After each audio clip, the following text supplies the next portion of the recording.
Et puis, je lance le support. Ils ont accès au support. Ils ont tous accès au support. Merci infiniment. Suivant, ici, un écran, ici. Ça me permet de voir aussi comment est-ce qu'il réagit. Barakallahu fik, Abid. Shukran jazilan. Très bien, les jeunes.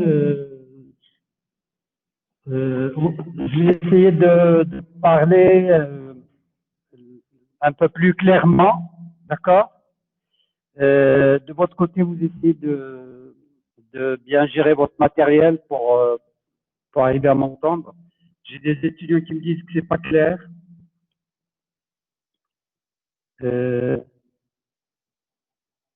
Myriam, Houda, Manal, j'entends rien.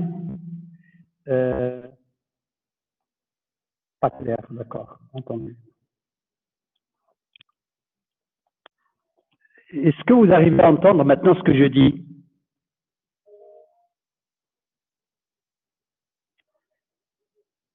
Je vais essayer de maintenir cette position du micro. Merci beaucoup les jeunes. Donc vous avez le support de cours. Il s'affiche. J'espère que vous y avez tous accès. Vous avez donc un PowerPoint de 66 diapositives.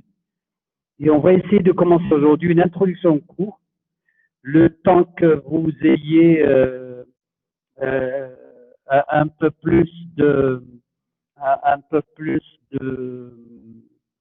ressources en lisant les premières diapositives. Et nous commencerons donc à en parler le cours la semaine prochaine lorsque tout le monde sera prêt, rodé, lorsque d'autres étudiants seront inscrits. Parce que là, j'ai 258 étudiants inscrits. C'est bien, mais je crois qu'il y a quelques absents. Donc, je compte sur vous.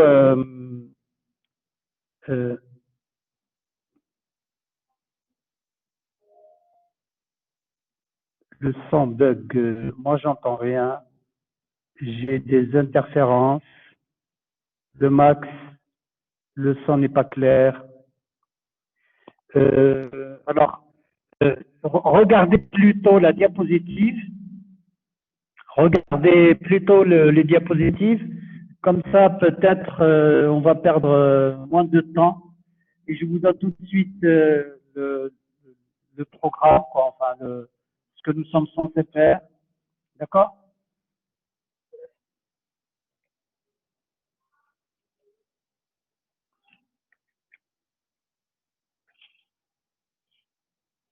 Ce que nous sommes censés faire, c'est ça.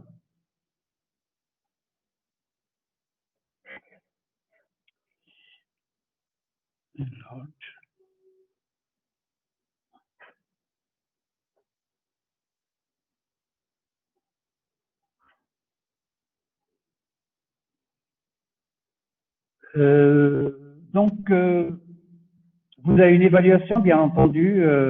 Personne ne peut savoir aujourd'hui est-ce que l'évaluation sera une évaluation en ligne ou en présentiel. Personne n'en sait strictement rien du tout. Donc, on ne va pas parler de choses qu'on ne connaît pas. Mais par contre, les 3 points, c'est des choses qui sont tout à fait claires et c'est le contenu du programme de management stratégique. Donc, ce que je vous demande, c'est de retenir que nous avons 3 points à traiter. Premièrement, les concepts de base de l'analyse stratégique. Deuxièmement, les stratégies de domaine. Et troisièmement, les stratégies génériques. Il se peut que vous posez la question, c'est quoi les stratégies de domaine, c'est quoi les stratégies génériques? C'est ce que je vais expliquer à la fin de la partie introductive du cours, ou le premier chapitre du cours, qui est consacré au concept de base de l'analyse stratégique. Donc, ce n'est pas grave si aujourd'hui, vous ne voyez pas tout à fait de quoi est-ce que tout ça est fait. Ça n'a pas beaucoup d'importance. L'essentiel, c'est de retenir 3 grands chapitres, 3 grandes parties, les concepts de base de l'analyse stratégique. on va avoir besoin d'un certain nombre de concepts, un certain nombre de termes. Et ces concepts, ces termes, ces expressions, on va les définir dans la première partie avant d'aborder les deux grandes composantes de ce qu'on appelle l'analyse stratégique, les stratégies de domaine et les stratégies génériques. Donc voilà les 3 points. On va essayer d'avancer à un rythme raisonnable, mais pour qu'on puisse traiter l'ensemble du contenu du programme comme on l'a fait avec les promotions précédentes, vous serez un petit peu plus sollicité que les étudiants des promotions précédentes pour les raisons que vous connaissez. Alors, généralement, je laisse les étudiants chercher les ressources qui peuvent leur paraître pertinentes par rapport au cours, mais je vous indiquerai quand même 3 livres consacrés à la stratégie, au management stratégique, qui peuvent vous aider à comprendre le contenu d'un certain nombre de sections de ce cours. Le livre qui est au milieu, qui s'intitule Stratégique, livre qui est écrit par Johnson, Whittington, Scholes, Nguyen et Régnier, c'est le livre qui m'a servi pour préparer le cours. Donc tout ce qu'il y a dans le cours, vous le trouverez dans le stratégique. Le livre qui est publié, qui a été publié chez Pearson. J'ai utilisé la 10e édition. Aujourd'hui, vous trouverez la 11e édition, je crois, en version anglaise. Vous trouverez même peut-être la version, enfin l'édition numéro 12. Mais le cours que vous avez entre les mains a été préparé essentiellement à partir des ressources du stratégique, 10e édition. Ensuite, il y a 2 autres livres que je vous conseille parce que ce sont des lectures utiles. Un livre publié chez Liber, un éditeur que vous connaissez bien, qui s'intitule Management stratégique, et un autre écrit par Garibaldi, qui s'intitule Analyse stratégique. Il traite en particulier de la stratégie pour les petites et moyennes entreprises. Donc, je me limite à ces 3 ouvrages de base. Sur l'Internet, vous trouverez énormément de ressources. Et donc, c'est pas la peine de vous surcharger avec des références bibliographiques. Un ouvrage, plus le support de cours, plus quelques cours en ligne ou quelques cours disponibles sur les réseaux sociaux, je crois que c'est largement suffisant pour une bonne introduction au management stratégique.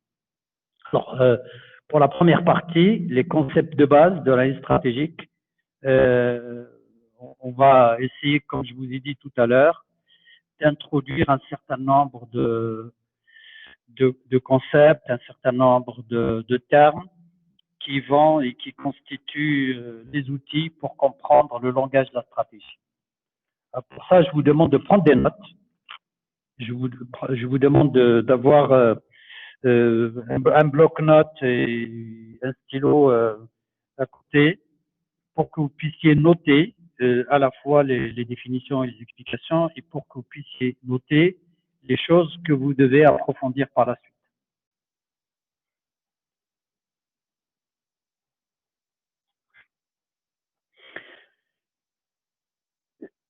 Si je dois introduire ce cours d'une façon pragmatique et simple, je dirais que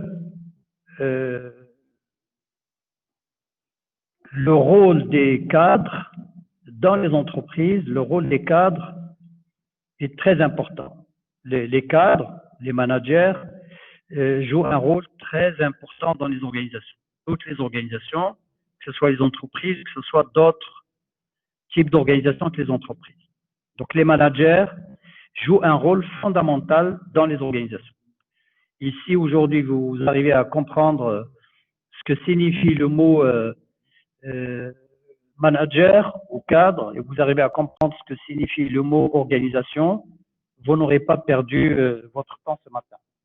parce que même si on croit que c'est des mots très simples, très clairs et que tout le monde comprend, la vérité c'est que ce n'est pas vrai. La vérité c'est que on confond souvent manager et direction générale des entreprises et on confond souvent organisation et entreprise. Et j'aimerais commencer par préciser qu'est-ce qu'un manager et préciser qu'est-ce qu'une organisation avant d'introduire en quoi consiste le management stratégique. Il faut connaître, ça veut dire le management tout court, et connaître c'est quoi manager une organisation et c'est quoi une organisation avant de s'intéresser à une catégorie particulière de management qu'on appelle le management stratégique. Donc il faut qu'on sache d'abord que ça veut dire manager, que ça veut dire un manager. Alors dans ce cours, j'utilise le mot manager pour désigner un cadre. En langue arabe, j'utiliserai le mot étar. D'accord? Donc les managers, c'est les cadres, et en arabe, on dirait al-autor. Et dans ce cours, il n'y a aucune différence entre l'autor, les cadres et managers. Il n'y a aucune différence. C'est exactement la même chose. D'accord? Donc, un manager, c'est un cadre. D'accord? Donc, c'est quelqu'un qui a une responsabilité. Et cette responsabilité, c'est la responsabilité d'encadrer les autres. Les cadres, ce sont ceux qui ont la responsabilité d'encadrer les autres personnes dans une situation de travail, dans les relations professionnelles. Donc, voilà de quoi s'occupent les managers. Le manager s'occupe de management et le management, c'est l'encadrement et l'encadrement, c'est le fait d'encadrer quelqu'un. En arabe, on dit terre. Et la signification du mot encadrement, ça veut dire, la signification c'est quoi? Encadrer quelqu'un, ça veut dire quoi? Ça veut dire planifier ce qu'il doit faire, organiser son travail, diriger son travail et contrôler ce qu'il a fait. Donc les managers, ce sont ceux qui managent. En français, on les appellerait simplement les cadres. Et les cadres, ce sont les personnes qui interviennent dans l'encadrement du travail des autres. Et l'encadrement consiste à planifier, à organiser, à diriger et à contrôler. Donc vous avez manager signifie personne qui manage. Manager signifie planifier, organiser, diriger, contrôler. P-O-D-C. PODC.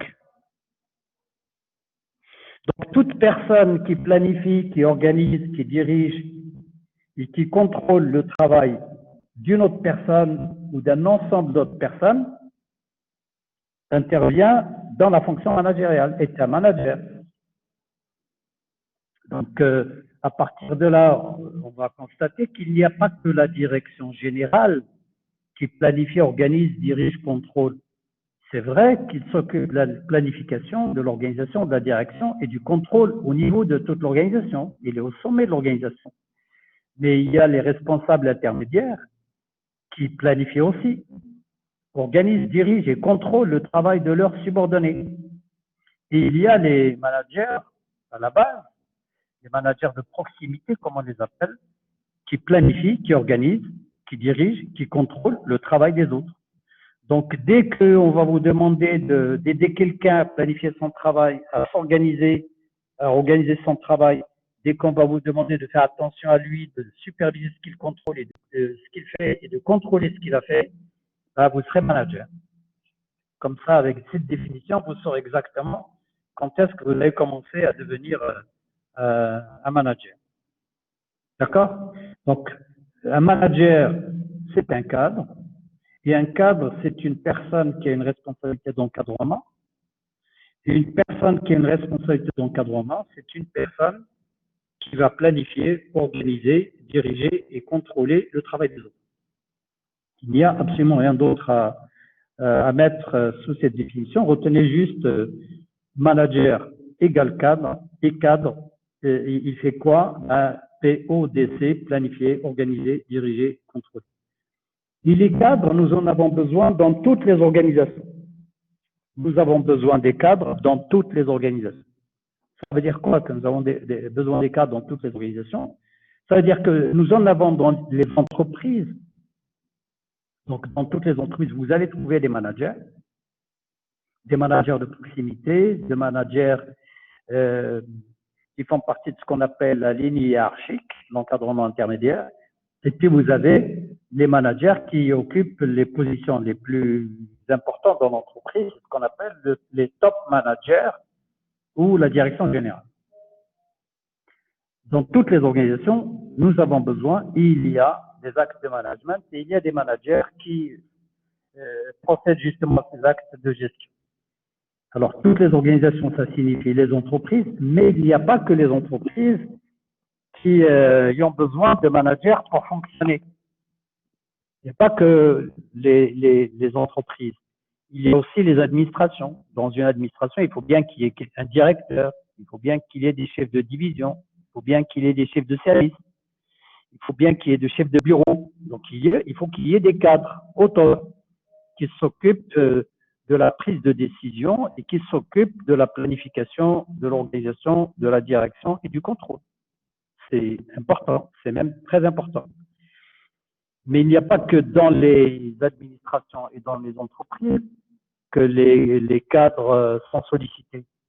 Dans une organisation non gouvernementale, dans une ONG, vous avez besoin aussi de cadres. Une ONG ne peut pas fonctionner sans équipe dirigeante. Vous ne pouvez pas, c'est pas possible. Ça va être la pagaille.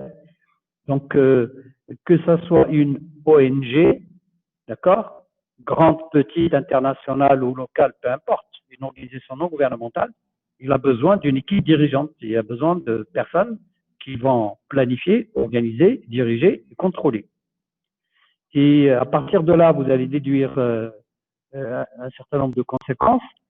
Mais je complète ma liste des organisations en vous disant que une association, c'est une ONG, une association a besoin de managers. Une équipe de sport a besoin de managers. Une organisation politique, un parti politique, a besoin d'une équipe dirigeante. Il a besoin de managers. Un syndicat, syndicat étudiant, syndicat patronal, syndicat ouvrier, syndicat de cadre, un syndicat a besoin aussi d'une équipe dirigeante. Donc, on va trouver des managers dans les partis, dans les syndicats, dans les ONG, dans des associations de toutes sortes, dans les administrations et dans les entreprises.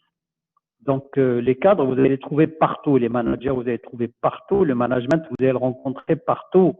Et on a besoin de bons managers et de bonnes décisions managériales partout, dans toutes les organisations.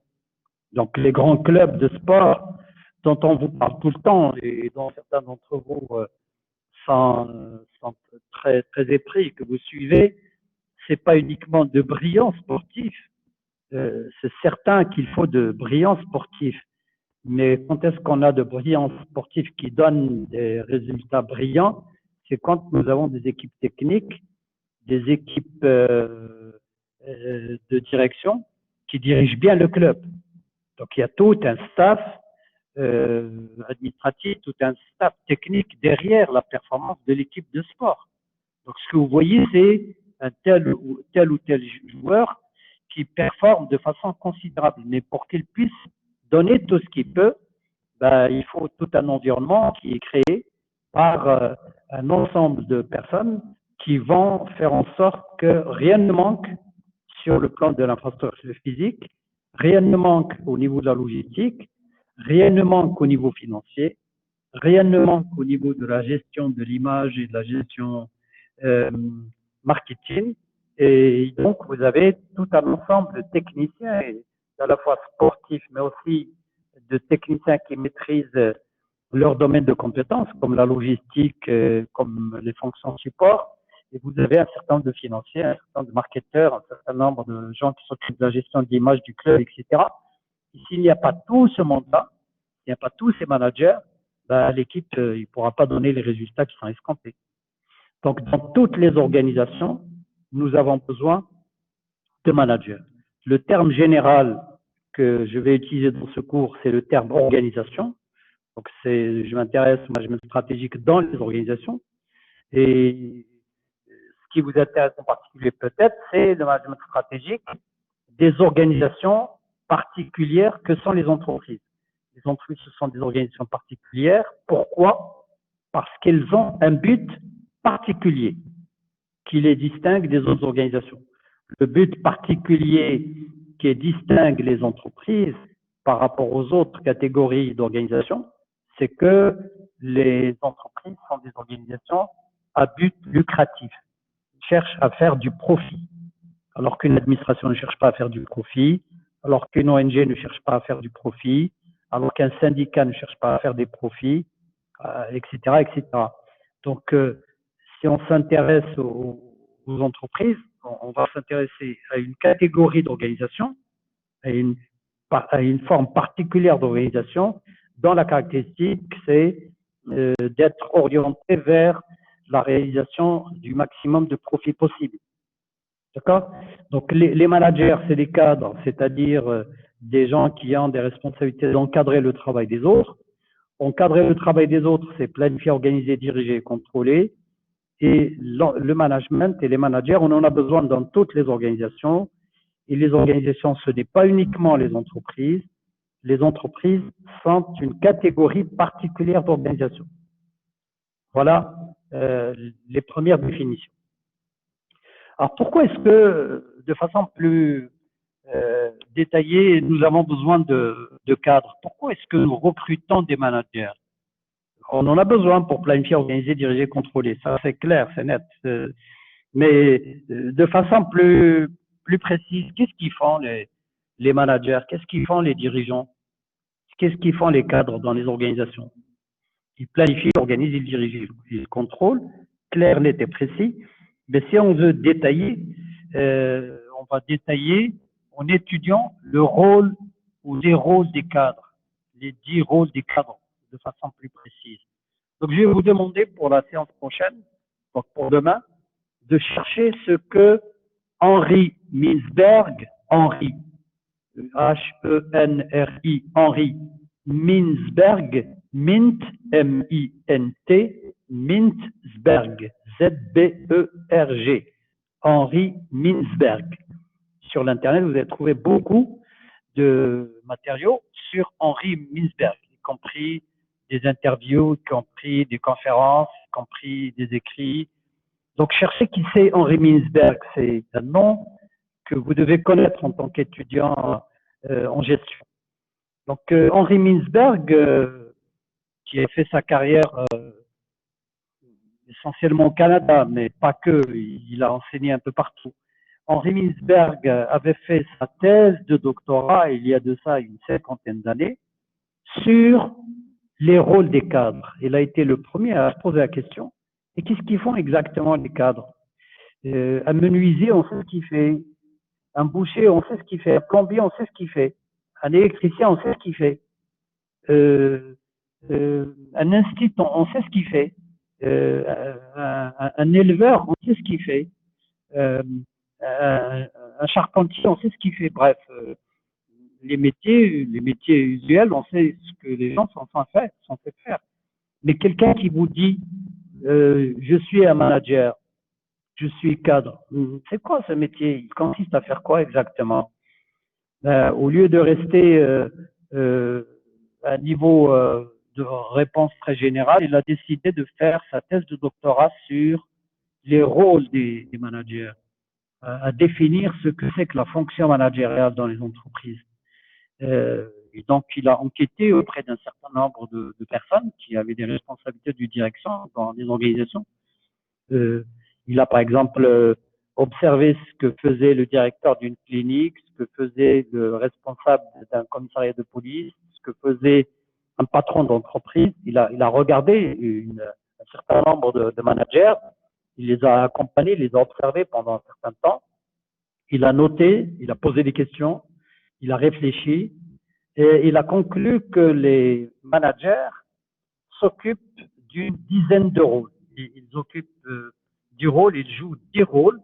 Et il en a fait sa thèse et c'est publié, un résumé est publié en langue française sous le titre Les 10 rôles des cadres. Les 10 rôles des cadres. Si vous cherchez sur l'Internet, vous allez trouver le résumé de son travail. Les 10 rôles des cadres.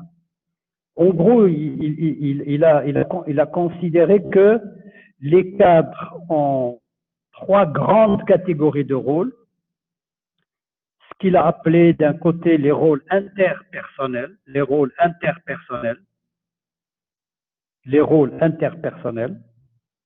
Ensuite, il y a les rôles qu'il a appelés les rôles liés à l'information. Et en dernier lieu, les rôles liés à la décision. Donc, Henri Mintzberg, qui a analysé le rôle des cadres et la consistance du travail des managers et les caractéristiques du travail des managers. Donc, Henri Mintzberg a conclu à l'existence de 3 types de rôles, 3 grandes catégories de rôles: les rôles interpersonnels, les rôles liés à l'information et les rôles liés à la décision. Donc, les rôles interpersonnels, les rôles liés à l'information et les rôles liés à la décision. Je ne vais pas vous parler des rôles interpersonnels et des rôles liés à l'information, parce que ça, c'est le cours de management général que vous avez déjà suivi. Mon propos, c'est de vous parler des rôles liés à la décision pour introduire la définition de management stratégique. Alors, pour les rôles liés à la décision, il faut commencer par dire ce qu'est décider. Qu'est-ce que ça veut dire décider? Ça veut dire prendre une décision. Prendre une décision signifie faire un choix. Devant une situation, on a le choix entre une solution A, une solution B et peut-être une solution C. Et on a besoin de faire un choix. Et quand on fait ce choix, on a pris une décision. On a décidé que la solution B est meilleure ou moins risquée que la solution A ou que la solution C. Donc décider, c'est faire des choix. Et on fait des choix dans des situations où on n'est pas toujours sûr et certain des conséquences qu'aurait l'adoption de la solution A ou de la solution B ou de la solution C. On est toujours dans une situation d'incertitude. C'est pour vous dire que s'il n'y a pas d'incertitude, tout est clair, est transparent et prévisible, que le risque est égal à 0, on n'a pas besoin de manager. Nous avons besoin de manager parce qu'il faut faire des choix et souvent, très souvent, et la règle veut que quand on décide dans une situation d'incertitude. On décide dans une situation où il y a toujours des inconnus qui font qu'on ne peut pas prévoir parfaitement quelles vont être les conséquences de l'adoption d'une solution A par rapport au risque qu'on prend si on adopte la solution B. Donc, peser le pour et le contre et de prendre la décision qui s'impose. C'est ça ce qui est important. Donc, décider, c'est faire un choix. Le choix est toujours fait dans une situation d'incertitude. Et ceux et celles qui sont chargés de prendre ces décisions, ce sont les managers, ce sont les cadres, ce sont ceux qui s'occupent de l'encadrement. Quand on va planifier, organiser, diriger, contrôler, on va planifier, organiser, en supposant que certaines solutions sont meilleures que d'autres, moins risquées que d'autres. Donc voilà la raison pour laquelle nous avons besoin de cadres, c'est que nous avons besoin de prendre des décisions. Donc les cadres jouent un rôle ou des rôles liés à la décision. C'est très important de réfléchir un petit peu et d'étudier un petit peu mieux cette question de décision. Décider, faire des choix, les risques liés au choix, c'est des choses qui sont importantes pour des étudiants dans des filières de gestion. Et quand on dit que les cadres doivent décider, doivent prendre des décisions, il faut préciser qu'il y a différentes catégories de décisions. Les décisions ne sont pas toutes identiques si, par exemple, on les analyse du point de vue des risques qu'elles comportent. Il y a des décisions qui sont beaucoup plus risquées que d'autres. Il y a des décisions qui sont moins risquées. Il y a des décisions qui vont avoir plus d'effets que d'autres. Les managers, effectivement, ont un rôle décisif, comme l'un de vos camarades l'a noté, et leur rôle est décisif parce qu'en particulier, ils sont amenés à prendre des décisions qui vont avoir des conséquences à long terme et des conséquences sur tout le monde. Et donc, oui, je reviens à la diapositive. Je n'ai projeté que la diapositive 6, mais pour comprendre ce qu'il y a dedans, je devais expliquer que ça veut dire les managers, que ça veut dire le management, que ça veut dire l'encadrement, que ça veut dire les organisations, que ça veut dire les rôles des cadres, les 10 rôles des cadres, les différentes catégories de rôles de cadres, les rôles liés à la décision, qu'est-ce que la décision. Il faut que j'explique tout ça pour comprendre une diapositive, c'est la diapositive 6. Donc, ne vous posez pas trop de questions. Le support, vous l'avez sous les yeux. Moi, je défile ce que je suis en train de commenter. Mais il se peut que pour une seule séance, j'utilise une seule diapositive. Et pour l'expliquer, j'explique tout ce qui permet de comprendre parfaitement ce qu'il y a dedans. Donc, il y a différentes catégories de décisions. Il y a ce qu'on appelle les décisions opérationnelles. Il y a les décisions de pilotage. Il y a les décisions stratégiques. Donc, il y a décider, c'est faire des choix. Les managers doivent prendre des décisions. Ils ont des rôles, les rôles liés à la décision. Ces rôles consistent à décider. Décider, c'est faire des choix. Les choix, on les fait dans un contexte où il n'y a pas toujours une information parfaite et une évaluation parfaite des risques. D'accord? Et dans aucune situation, on a un risque zéro. Ça n'existe pas. Le risque zéro, ça n'existe pas. Il y a toujours un risque. Si on n'a pas vu, c'est qu'on n'a pas vu, mais il est là, ce risque. Et donc, les managers doivent décider en tenant compte des risques qui sont encourus. Le risque, c'est le risque qu'on se trompe, qu'on passe à côté, qu'on n'atteigne pas les objectifs, ça nous coûte plus cher, qu'on fasse moins de bénéfices, qu'on n'atteigne pas les objectifs en termes de part de marché, qu'un nouveau concurrent apparaisse, qu'une nouvelle technologie change complètement la donne, que la réglementation change, ou qu'un virus vienne foutre la pagaille dans le monde pendant un an. Donc, si vous connaissez un manager qui a vu venir le SARS-CoV-2 l'année dernière et qui a prédit que ça va avoir l'impact que nous avons connu, ça fait maintenant un an, dans le monde entier, dites-moi qui est ce monsieur, parce que ce n'est pas un monsieur, c'est pas un manager, c'est pas un homme de science, c'est un saint. On doit en faire un saint homme. Personne ne peut prédire et prévoir de quoi demain sera fait.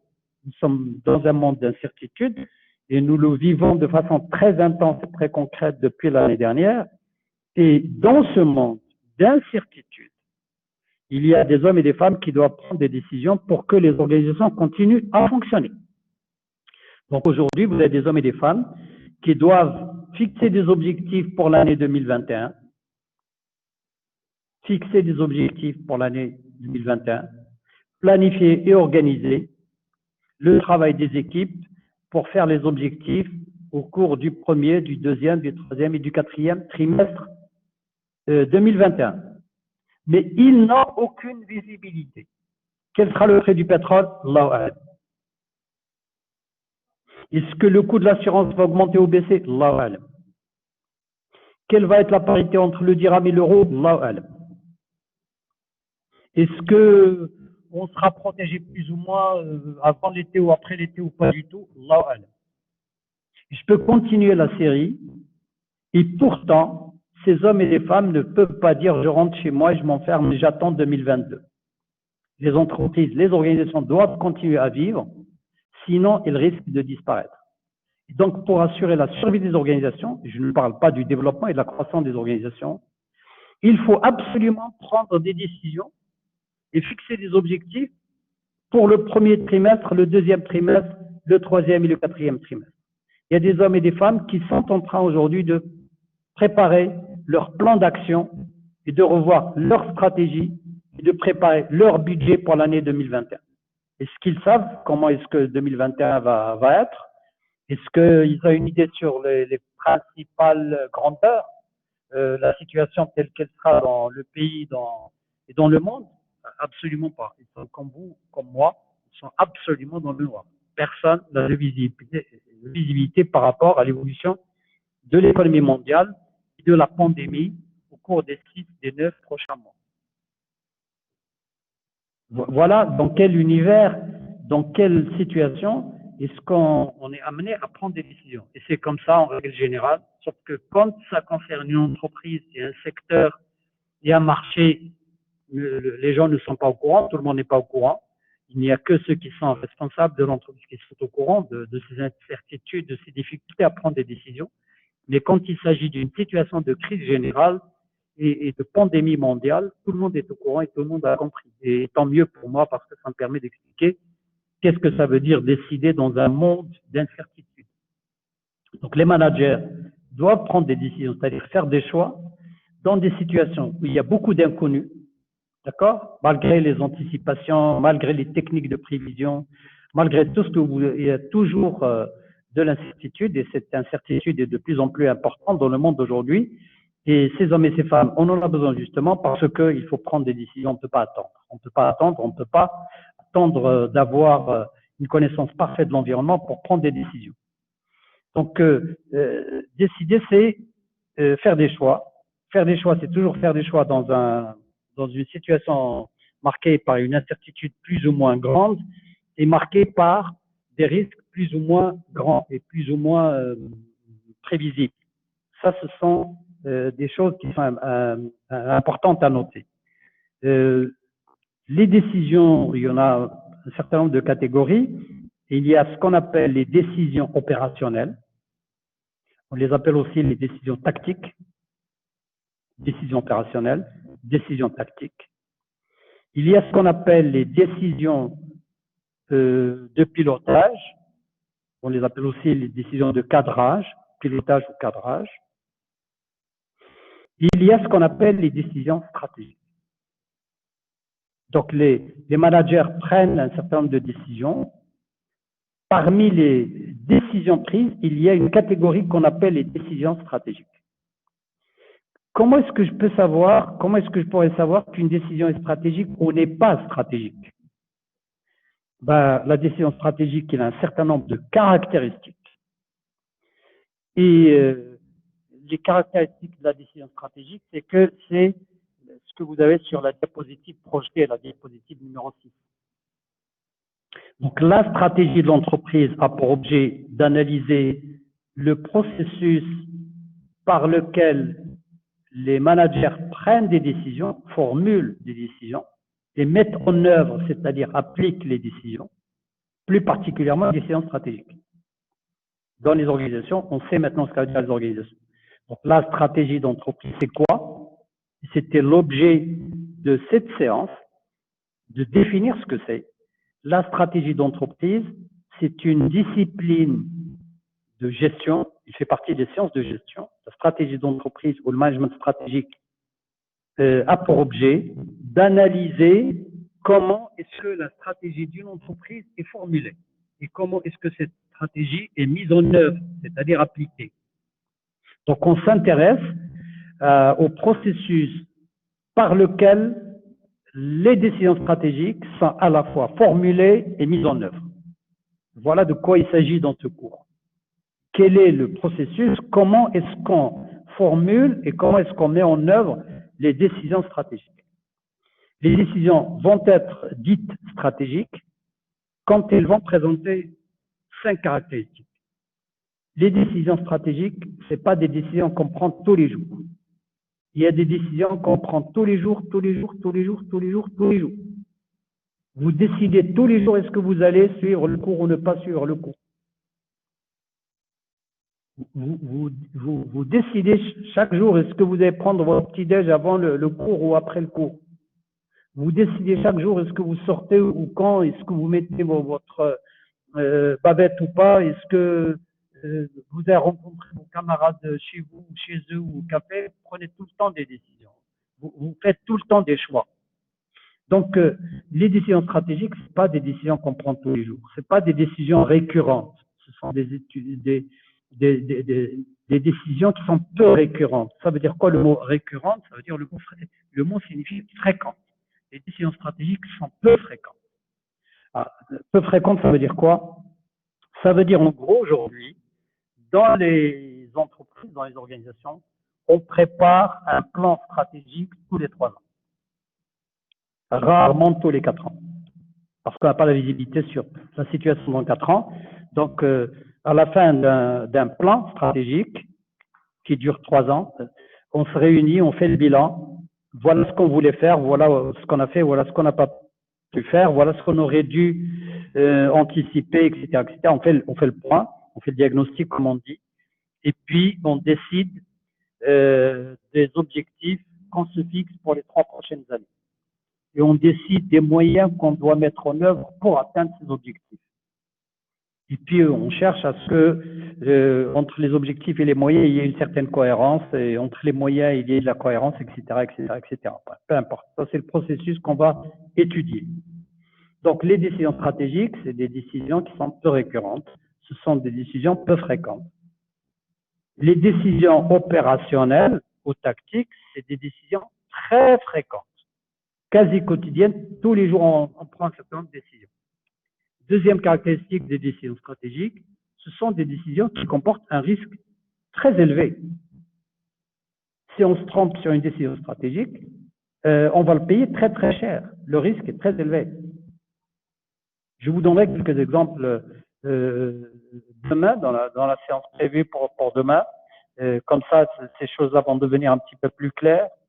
Mais vous comprendrez par opposition que les décisions tactiques, les décisions opérationnelles, ce sont des décisions qui comportent un risque moindre ou un faible risque ou un risque maîtrisé. Parce que c'est le genre de décision qu'on a déjà expérimenté 1 fois, 2 fois, 3 fois, 5 fois, 10 fois, 100 fois, 1000 fois. C'est des décisions de tous les jours. Donc, on sait que c'est rodé, c'est de la routine. Le risque, on se plante, on se trompe, c'est un risque faible ou très faible ou marginal. Donc, les décisions tactiques sont des décisions peu risquées. Les décisions stratégiques sont des décisions qui comportent un risque très élevé. Troisième caractéristique des décisions stratégiques, quand on prend une décision stratégique, on va prendre une décision qui va avoir un impact sur toute l'organisation.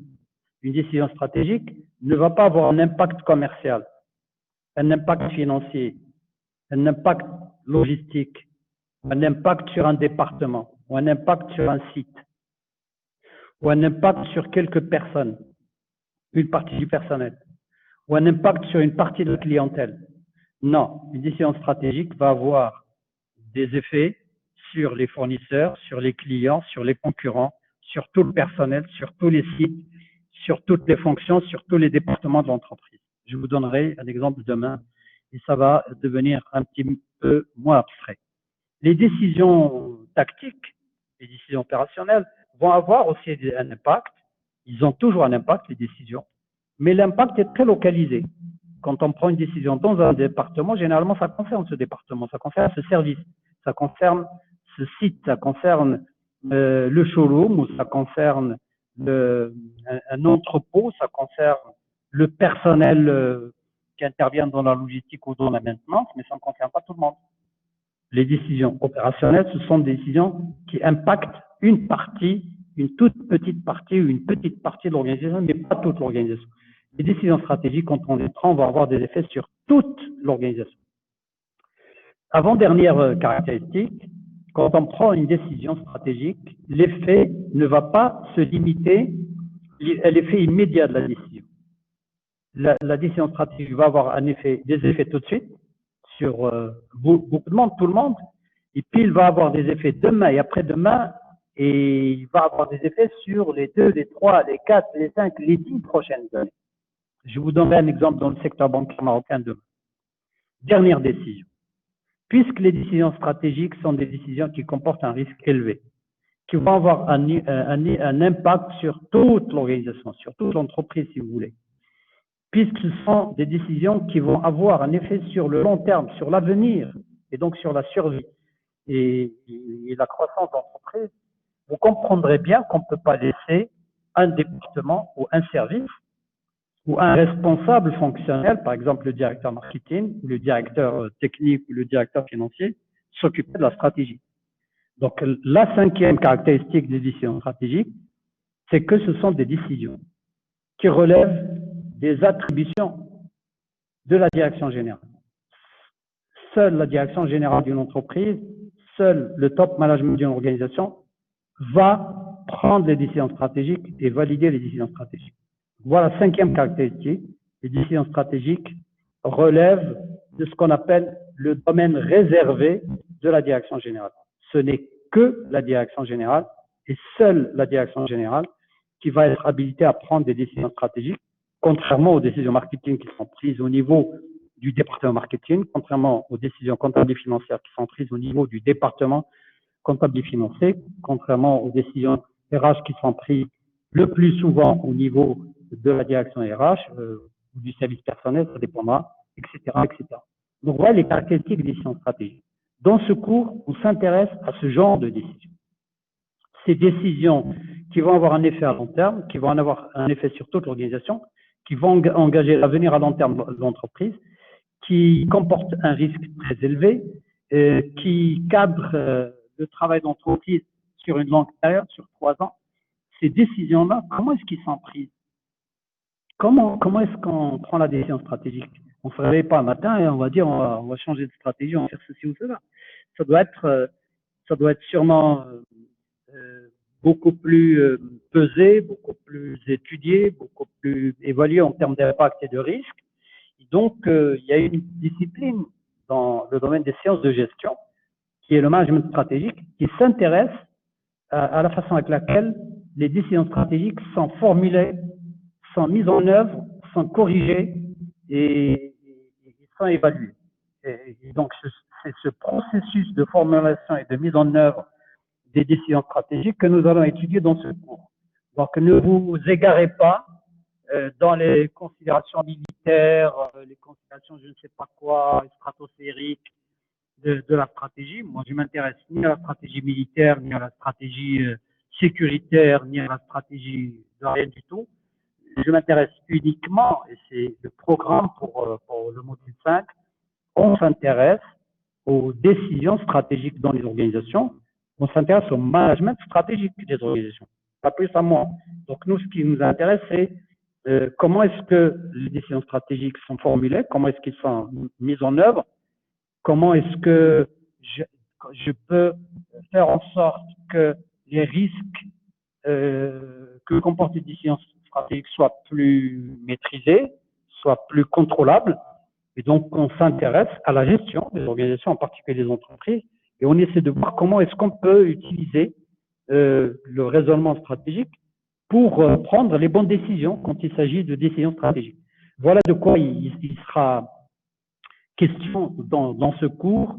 Je vais regarder si vous avez des réactions, aussi bien sur le contenu, comme ça je saurai quoi faire demain pour rectifier et essayer de faire mieux. Et au niveau de la qualité du son et de la qualité de l'échange que nous avons eu ce matin. Merci beaucoup les jeunes.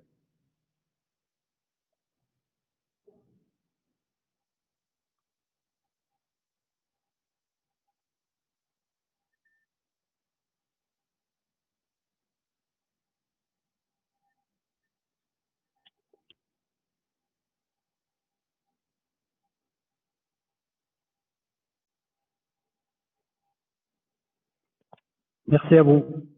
Merci beaucoup les jeunes. Merci. Merci beaucoup les jeunes.